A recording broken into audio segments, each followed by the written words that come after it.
Ground है, ठीक है। ग्राउंड बेस पे एक बिल्डिंग है, बिल्डिंग के जस्ट पैरेलल हमें दी हुई है एक टॉवर। अब इस क्वेश्चन में हमें दो चीजें दी हुई है। एक तो दिया हुआ है इस बिल्डिंग से जो टॉवर का बॉटम है, मतलब इसके टॉप से इसके बॉटम पे एंगल बन रहा है।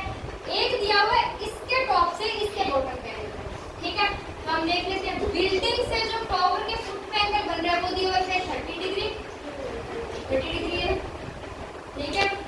और जो टॉवर के टॉप से इसके बॉटम पे एंगल दिया हुआ है वो दिया हुआ है 60, ठीक है। अब हमें दिया हुआ height of tower, height of tower दी हुई है 50 मीटर,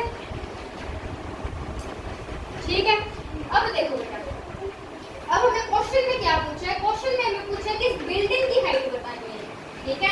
तो पहले नेमिंग कर लेते हैं, कैसे, A B C and D.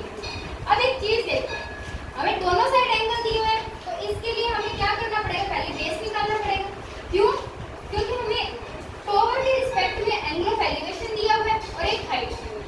तो अगर हम फॉर्मूला लगा के इसका बेस फाइंड कर लेते हैं, बेस फाइंड करते हैं क्या होगा, हमारे पास बेस आ जाएगा।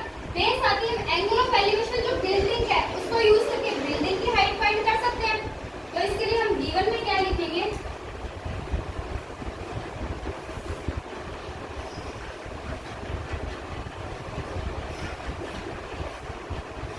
हाइट ऑफ टावर दिया है 50 metre, angle of elevation, angle of elevation किसका, बाय टावर, टावर के थ्रू एंगल ऑफ एलिवेशन कितना बन रहा है 60 डिग्री। फिर वही एंगल ऑफ एलिवेशन बाय, ये पूरा लिखना, एंगल ऑफ एलिवेशन बाय, अब बिल्डिंग के through angle of elevation 30 degree, ठीक है। ये तो हो गया जो हमें दिया हुआ है। अब जो टू फाइंड, फाइंड क्या करना है बेटा, हाइट ऑफ बिल्डिंग,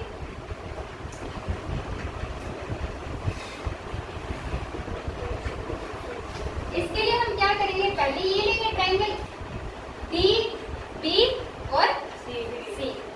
तो in triangle D B C, अब देखो अगर ये क्वेश्चन इंटरचेंज होके आ जाता कि बिल्डिंग की हाइट इतनी दी हुई है और टॉवर की फाइंड करनी है, तो हम उसको उल्टा कर देते, पहले टॉवर वाले एंगल ऑफ एलिवेशन से फॉर्मूला लगा के बेस निकाल लेते और फिर टॉवर की हाइट फाइंड कर लेते। अब तो ट्रायंगल डी बी सी, अब देखो P B P H H B. अब इसमें देखो ऐसा कौन सा रेशियो है जिसमें बेस और परपेंडिकुलर आ रहा है, पी और पी, कौन सा रेशियो बनता है, tan theta, tan theta, tan theta perpendicular over base. अब इसमें थीटा हमारे पास कितना है 60 डिग्री, तो tan 60 डिग्री हो गया, बराबर आ गया बेटा परपेंडिकुलर, परपेंडिकुलर क्या है सी डी या डी सी, कुछ भी कह दो, सी डी। बेस क्या है,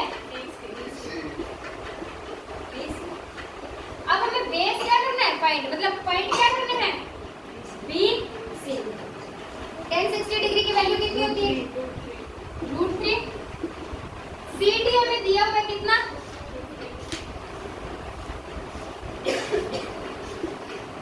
बी सी फाइंड करना है, रेसिप्रोकल कर देंगे।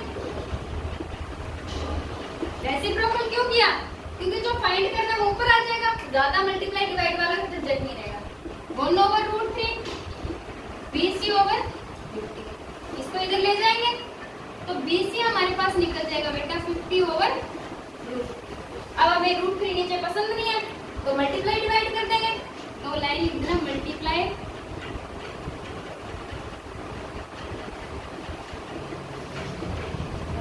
बाय √3, 50√3 into √3/2, ठीक है। तो ये आ गया बेटा 50√3 ओवर में आ गया 3, ये हमारे पास क्या आ गया 20, मतलब बेस आ गया, ठीक है, BC आ गया, बेस आ गया हमारे पास। अब क्या करेंगे, बेस आ गया, अब इस ट्रायंगल में एंगल ऑफ एलिवेशन वाला फॉर्मूला लगा के BC दिया हुआ है, एंगल ऑफ एलिवेशन दिया हुआ, अपने फाइंड कर सकते हैं हाइट।